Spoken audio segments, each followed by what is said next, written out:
Toyota Innova Model R. Mama na Beate, kuhain na eh. Tatanggalin lang natin. Nabili lang sa Shopee yan. Left, right lang ito. Mura nga eh, pag iba 5,000. Oh. So baklasin nyo lang yan. Dalawang tornilyo lang yan, Gis. Madali kapag ganito, no? Kasi pagkatanggal ng tornilyo, huhugutin na lang natin yan. Pero sa ibang modelo, no, yung mga ibang Toyota, meron yung cover lang dito. Tatanggalin lang yung cover sa bandang likod, tapos nandun naman yung kabitan ng tornilyo. Ganun din. Pag nagkabit din kayo ng bulb nito, ganun, tanggal din dito. Dito yan. Once again, yung iba dito rin sa likod. Napakasimple lang naman yan. Basic lang. Papapalitan ko ng panel. Ay, panel board? Ano tawag dyan? Yung sa may... Head unit.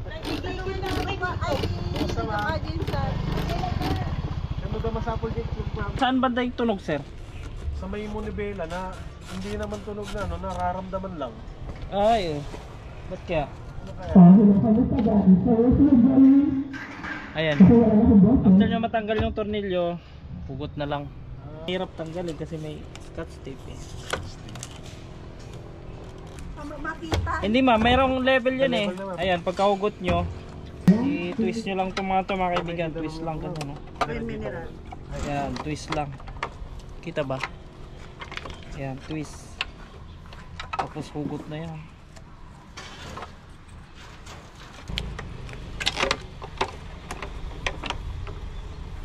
Ayan, comparison niya, much better pa rin talaga itong original. Meron siya mga letter, right, nakasulat dyan, tapos ito nakadikit na. Ito naman, remove lang natin to. Tinakpan lang yan para hindi makapasok ang dumi sa loob. So ikakabit na natin dahil walang pandikit ito, lagyan na namin ng double sided tape para lang pansamantala lang naman yan na dikit habang kinakabit, kasi pagdating naman dito mamaya nakaano naman yan, dikit maigi, naka-angkla doon, kaya mahirap matanggal yan, di matanggal actually. Tapos ito, para mas mapabilis yung trabaho natin, hugutin nyo na lang ito, press nyo lang ganyan, press nyo lang tsaka hugot yan, para mas mapabilis. Ayan, ikakabit na natin. Siyempre tandaan nyo lang kung saan nyo hinugot, doon nyo ikakabit.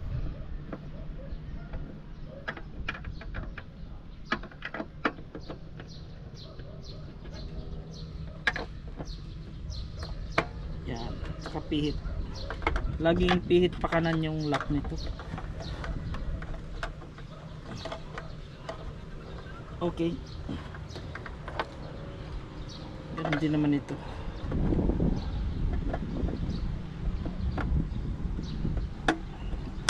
Yan. Tapos kanan. Tsara, yun.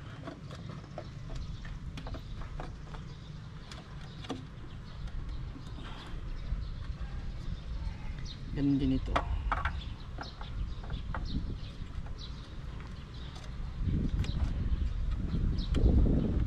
Okay. Tapos lock natin dyan. Alright. All goods na. Tapos ilagay natin ito.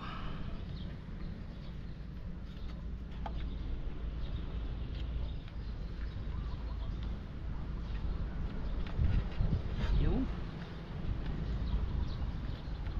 tanggalin ko lang yung lock ng ano, double sided. Tapos after natin na may kabit na yan, nakadikit na yan,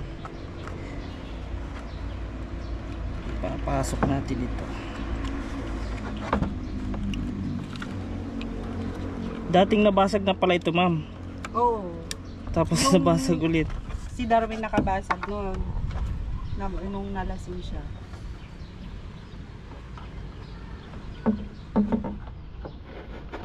Yung pinag-alisan na nga niya yan, binigay niya kay Madam.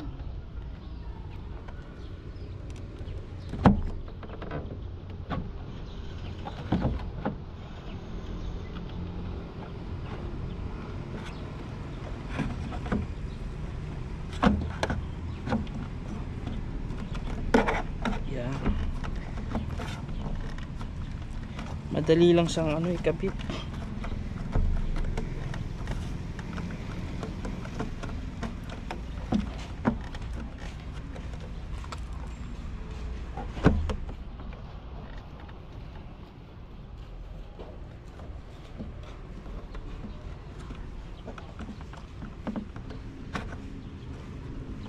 Kaso itong ano sa likod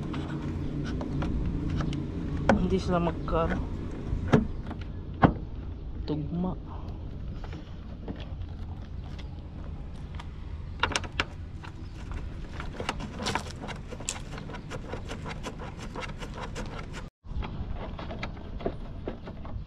Ayan, fitted na siya. Balik na natin.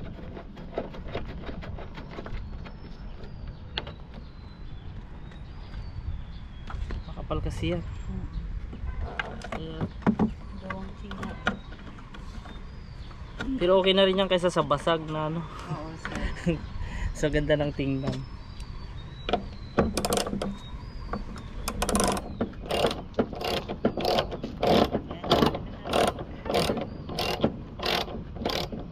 Sinadya ay ano yan na baka nabato kaya Kapaltigan, diba ito? Yung naglalaro siguro. Baka may mga naglalaro doon. Kasi diba pinapark ko dyan, eh tatambay yung mga kumakain dyan. Ayan.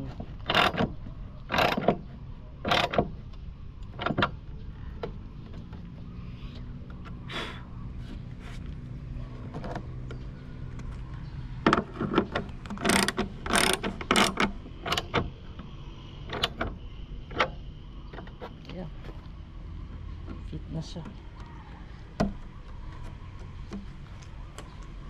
Okay na yun, ma'am. Thank you, sir.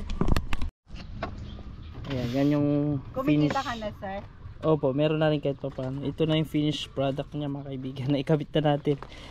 Made in China pala ito, kaya mas mura kaysa dun sa isa. Dati na rin napalitan daw ito, nabasag. Pinalitan ng Taiwan brand yung nakita ko sa likod nung pinalitan ko yan. Pero mas maganda yun, 5.5 naman daw yun. Ito 3.5 lang. Pero okay na rin. Hindi naman siya ayan yung pagmalayuan. Dun sa kabila. Yan. Okay na rin kaysa sa basag. Kahit hindi yung talagang original. Thank you. Bye bye.